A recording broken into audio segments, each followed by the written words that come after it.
How y'all doing today? My name's Ayn, and today's topic of discussion is going to be avoiding unnecessary complaining. Avoiding unnecessary complaining, or just unnecessary complaining. Here's a trick to avoid being that person that's always complaining, always just on the downswing of things. Before you complain, and this is coming from a person who I complain a lot to myself. I think about because I don't like a challenge when things aren't going my way. Off of my head, I'm grumbling. I'm trying to figure out a way to not have that situation happen again. And one of the ways that I found that worked was to avoid this unnecessary grumbling or complaining is before you complain, have a solution to your complaint. Think about it. Before you complain, have a solution to your complaint. This does two things.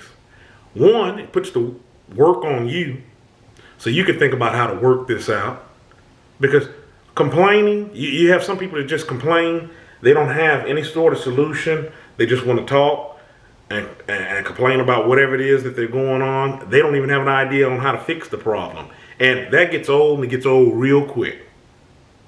And then when you try to offer them a solution with certain things, some of the times they don't even know how to handle it or how to know whether they should accept or reject it because they haven't even thought that far ahead. All they can think about is complaining, thinking about what it is that they're disgruntled about. So to avoid being this person, have a solution to your complaint, whatever it is. Person getting on your nerves at work, constantly talking about some foolishness, just riding your nerves. What can you do to solve that? Within your power, what can you do to solve that? Can you maybe control how much you're around that person up at work?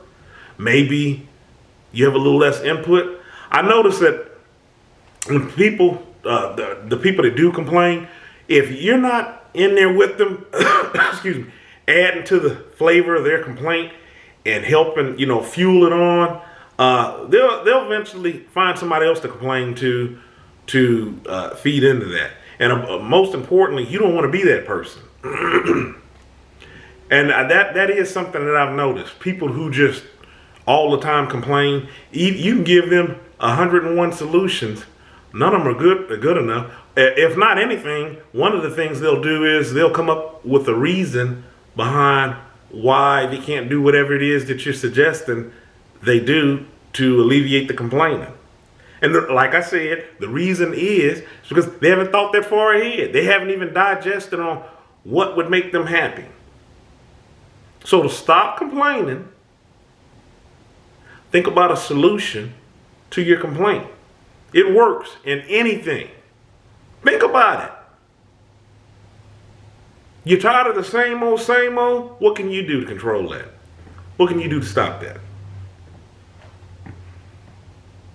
I talk about this in other videos. A lot of people, they feel powerless with things. They feel like, I don't have any control over. No, you have a certain degree of control in everything. You have a degree of control in certain things that you'll stand for, certain things that you won't. It works. It works in everything. There's healthy ways of dealing with everything. Okay, so it's just food for thought. I've written a book, Kilimanjaro's The Arithmetic of Family Communication. The link will be in the description box. The book is found on Amazon. You can get it in paperback or ebook. So go check that out. And until next time, stay encouraged, avoid being discouraged. Have a good one.